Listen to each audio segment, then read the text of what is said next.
Hello friends, my self Viren Panchal. Edugrid channel पे आज हम स्टैंडर्ड 12 के टॉप 10 एमसीक्यू सीरीज के चैप्टर नंबर 3 केमिकल काइनेटिक्स के क्वेश्चंस आज सॉल्व करने वाले हैं। इसकी पीडीएफ आपको डिस्क्रिप्शन में मिल जाएगी, जिससे आप एक्स्ट्रा प्रैक्टिस भी कर सकते हो। ये लेक्चर गुजराती और इंग्लिश मीडियम दोनों के लिए काफी हेल्पफुल होने वाला है। So without wasting time let's start. First question है, for which of the following graph for first order the value of slope will be. तो फर्स्ट ऑर्डर के जितने ग्राफ है मैं आपके लिए ड्रॉ कर रहा हूं। फर्स्ट ऑर्डर का फॉर्मूला क्या है, तो k equals 2.303 by T log r0 by R T. ये फर्स्ट ऑर्डर का एक फॉर्मूला है। एक और फॉर्मूला है log k इक्वल्स, ये अभी नहीं, चलो पहले ये कर लेते हैं हम। अच्छा, इसका पहले ड्रॉ कर लेते हैं। ये सामने जाएगा k t divide by 2.303 log r0 by R T, इस तरह से होगा। ओके, अब इसे हम y equals mx plus C से कंपेयर कर ले तो according to this k divide by 2.303 चाहिए। तो ये देखिए आपका स्लोप बन रहा है k डिवाइड बाई 2.303, स्लोप मतलब m।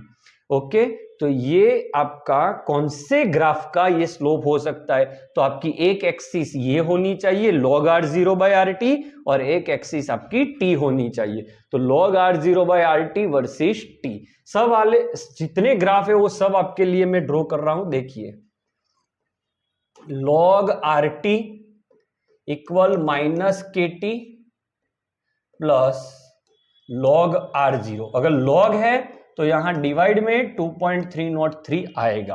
अगर ln लो आप तो ये आपका निकल जाएगा 2.303। हम एमसीक्यू में है, मतलब सिर्फ ट्रिक के बारे में बात करेंगे। एक ये ग्राफ बन रहा है y इक्वल्स mx प्लस सी, ये लाइन का फॉर्मूला है। तो ये y एक्सिस हुई, ये x एक्सिस हुई, जो बच गया वो आपका स्लोप हुआ, ये आपका इंटरसेक्ट हुआ। तो देखो मैं ट्रिक बता रहा हूं, जीरो ऑर्डर के जो ग्राफ है उसमें RT वर्सेस T है, फर्स्ट ऑर्डर में ln RT वर्सेस T है, दोनों में आपका स्लोप फिक्स है, स्लोप दोनों में माइनस के आएगा। अब ln को अगर आप log में कन्वर्ट कर रहे हो तो ये स्लोप चेंज हो जाएगा, यहां डिवाइड बाय 2.303 आ जाएगा। तो तीन ग्राफ आपके हो चुके हैं। ओके, ग्राफ पे पूरा एक वीडियो मैंने ऑलरेडी यही चैनल पे एमसीक्यू सीरीज में अपलोड किया हुआ है, आप वहां से देख सकते हो। ओके, तो first question is about this graphical methods.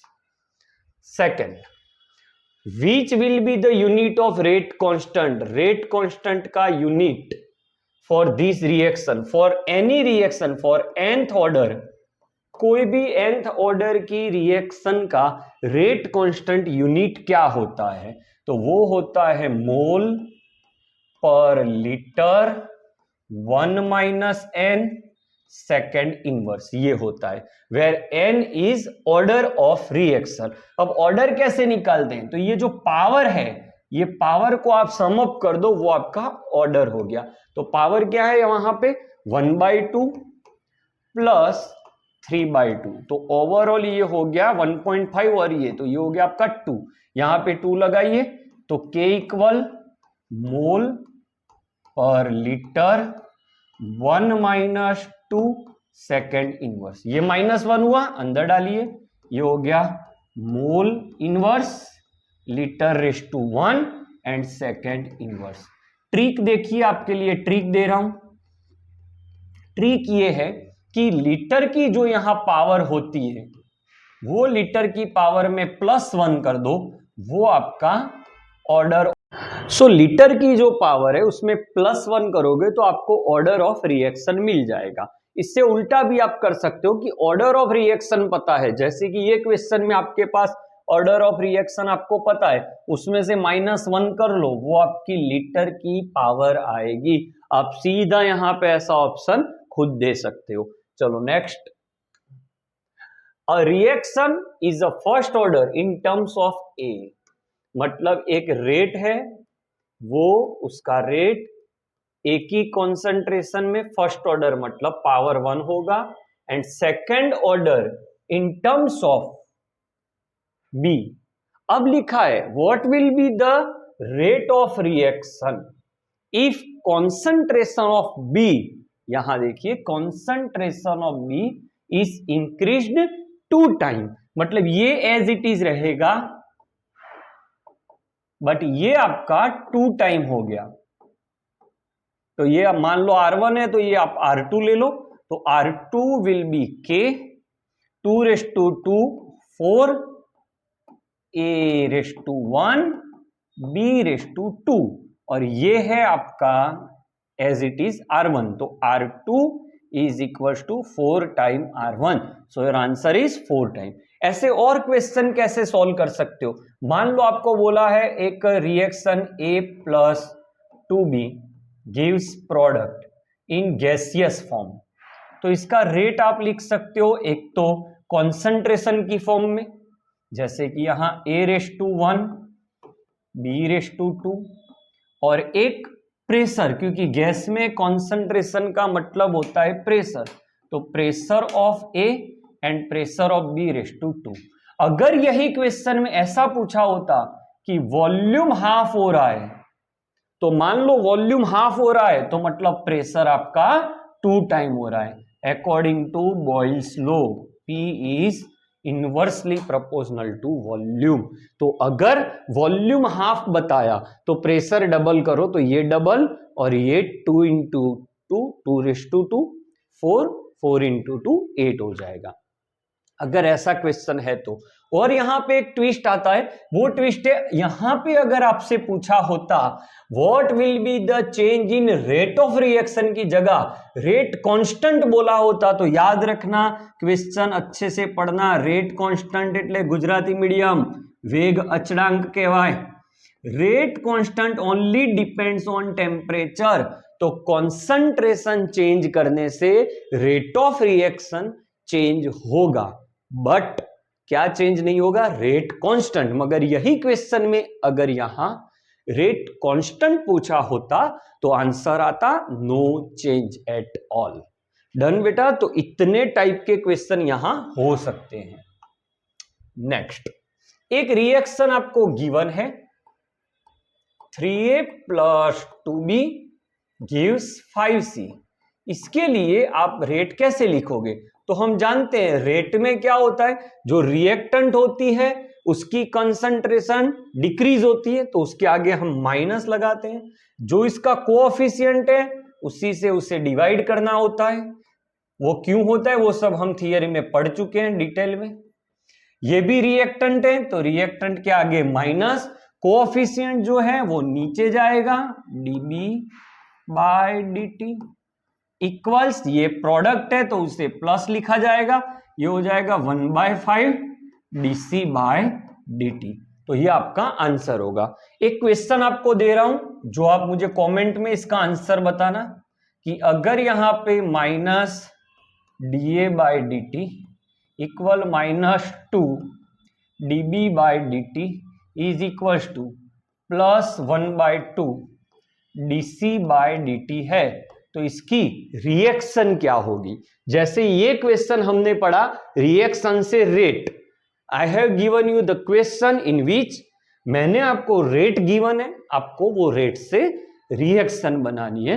आप मुझे कमेंट में बताइए इसका आंसर क्या हो सकता है। Next, so next question 5 number, which statement is incorrect. Incorrect, ऐसे क्वेश्चन में आपको ध्यान से देखना है करेक्ट पूछा है कि इनकरेक्ट, तो इनकरेक्ट फॉर अ कैटालिस्ट। अब कैटालिस्ट क्या करता है क्या नहीं करता, सिंपल है, कैटालिस्ट रेट ऑफ रिएक्शन बढ़ाता है, बट कैटालिस्ट आपको पता होनी चाहिए डेल्टा जी में कोई चेंज नहीं कर सकता, के रेट कांस्टेंट की वैल्यू चेंज नहीं हो सकती, वो फॉरवर्ड एंड बैकवर्ड दोनों रिएक्शन का रेट इक्वली इंक्रीज करता है। तो decrease the activational energy of reaction, तो हाँ एक्टिवेशनल रिएक्शन एक्टिवेशन एनर्जी तो डिक्रीज होती है, it increases the proportion of product in less time. Proportion it does not affect the equilibrium constant. सही है, वो इक्विलिब्रियम कांस्टेंट को अफेक्ट नहीं करता. It increases the free energy change for the reaction. क्या free energy change for reaction? नहीं. ये भी सही है. लेस इंक्रीज द प्रोपोर्शन, ये सब सही स्टेटमेंट है, बट वो फ्री एनर्जी को चेंज नहीं कर सकता. याद रखना, के और डेल्टा जी चेंज नहीं हो सकते. ये कैटालिस्ट का कैरेक्टरिस्टिक है. तो आपका आंसर है विच स्टेटमेंट इज इनकरेक्ट. इन्होंने बोला है इंक्रीज करता है डेल्टा जी को, तो ये स्टेटमेंट गलत है. मतलब हमारा आंसर ये है, गलत statement. Okay, next question number 6. At 298 Kelvin temperature, activational energy for this reaction is this. So X2 plus Y2 gives 2XY plus 20 kilojoule.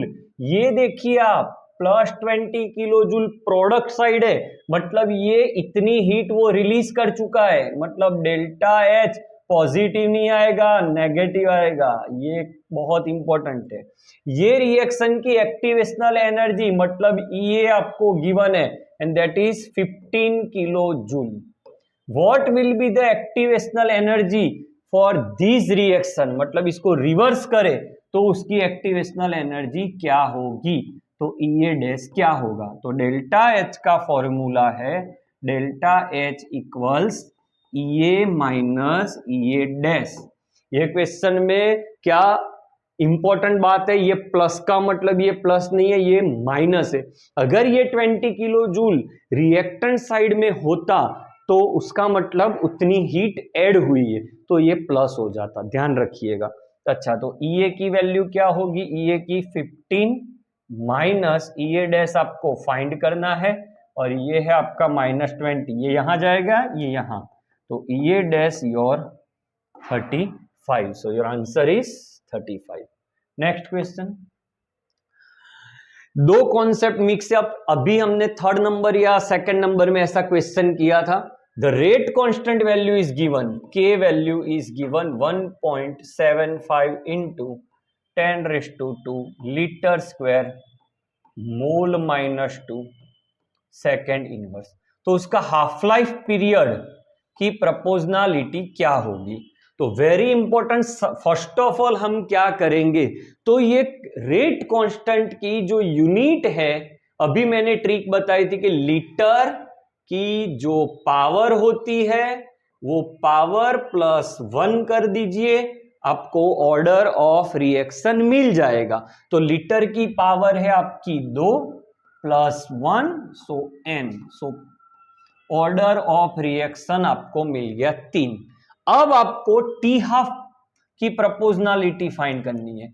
तो T half is proportional to R0⁻1 - n. ये relation है. अब आपके पास n given है 3, तो यहां लगाइए 3. तो T half equals R0⁻1 - 3. It's -2. So your answer is B.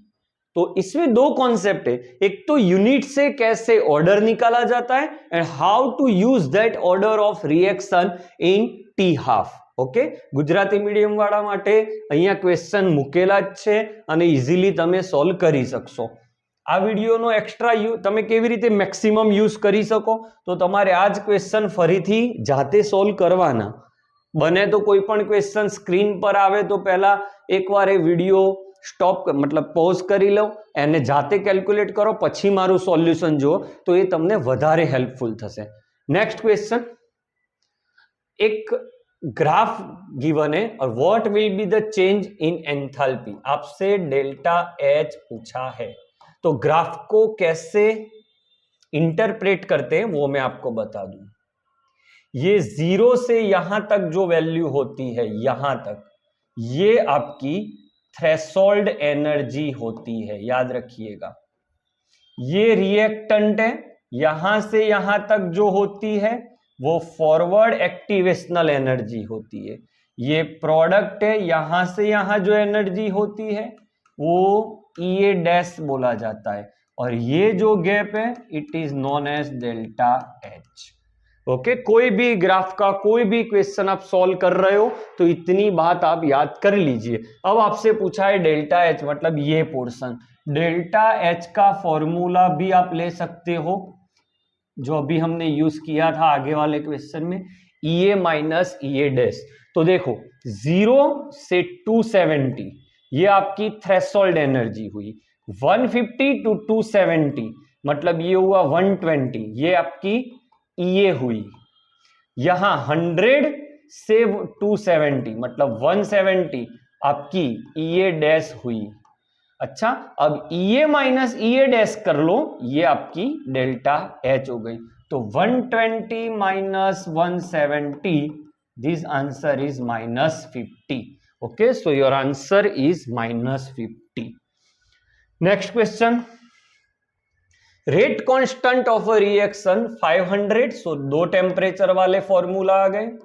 याद रखिएगा temperature, as temperature increased by 10 Celsius और 10 Kelvin, rate constant as well as rate दोनों नियरली डबल हो जाते हैं। याद रखिएगा रेट कांस्टेंट सिर्फ और सिर्फ टेम्परेचर चेंज करने से ही चेंज होता है। और एक बात यहां आप देखिए, डेल्टा टी है इसीलिए सेल्सियस में और केल्विन में डेल्टा टी सेम होता है। ओके, एक और ट्रिक आपको बता रहा हूं कि रेट R2 हो और इनिशियल R1 हो तो 2 डेल्टा टी बाई 10 कर लीजिए। मान लो आपको क्वेश्चन में बोला है 10 डिग्री सेल्सियस से 50 डिग्री सेल्सियस हो रहा है, तो रेट में क्या चेंज होगा? तो 10 टू 50 मतलब 40 का चेंज हुआ, तो यहां आप ले सकते हो 240 divide by 10 into R1, so 2/4 into R1। ये मैंने पूरा एक फॉर्मूला पढ़ा है। अब वापिस क्वेश्चन में आते, T1 and T2 given, this is your K1 and K2, what will be the activational energy, आपको खुद करना है। ये इसका फॉर्मूला मैं आपको बताऊं, आर्हेनियस फॉर्मूला है, log K2 बाय K1, ये एक्टिवेशनल एनर्जी 2.303 R। इसका यूनिट आप देखो किलो जूल है। ओके, तो R की वैल्यू किलो जूल में लेना है। ये 8.3 है तो ध्यान रखना यहां 8.3 इंटू 10⁻³ करना पड़ेगा, तब ये वैल्यू किलो जूल में जाएगी। 1 minus T1 1 minus T2, T1 T2 K1 K2 given है, R की वैल्यू पता है, खुद सॉल्व करिएगा। ये भी एक अच्छा वाला क्वेश्चन था जो आपके सामने लगाया। चलो अभी जो मैंने बताई उसके रिलेटेड ये पॉइंट है। देखो first temperature 300 kelvin, second temperature आप देख सकते हो यहां पे टेम्परेचर डिक्रीज्ड बाय 20 डिग्री है, decrease by 20 degree. K1 and K2 मतलब यहां पे K1 था और इसका K2 है, तो अगर टेम्परेचर इंक्रीज करोगे by 10 degree, rate constant double होगा। ओके, तो अब टेम्परेचर डिक्रीज करोगे 10 डिग्री तो रेट कांस्टेंट डिक्रीज होगा बाय 2। मतलब वही formula R2 equal R1 2 delta T by 10। अगर इंक्रीज हुआ और डिक्रीज हुआ, टेम्परेचर इंक्रीज हो रहा है तब, अगर टेम्परेचर डिक्रीज हो रहा है तो R2 equal R1 2 delta T by 10। Simple, decrease होगा तो वो कम होगा। R की जगह पे आप K भी ले सकते हो, तो यहां ले लो आप K2, ये हो गया आपका K1 2 डेल्टा टी, कितना चेंज है यहां से यहां 20 का, 20 divide by 2 equal K1 bye 4 को आप 0.25 K1 भी लिख सकते हो, तो आपका आंसर हो रहा है आपका B। ओके, तो आज ये वीडियो यहाँ पे हम खत्म कर रहे हैं क्योंकि बहुत अच्छे क्वेश्चंस हो चुके हैं। इसके एक्स्ट्रा MCQs आपको PDF फॉर्म में डिस्क्रिप्शन में मिल जाएंगे। Thanks for watching.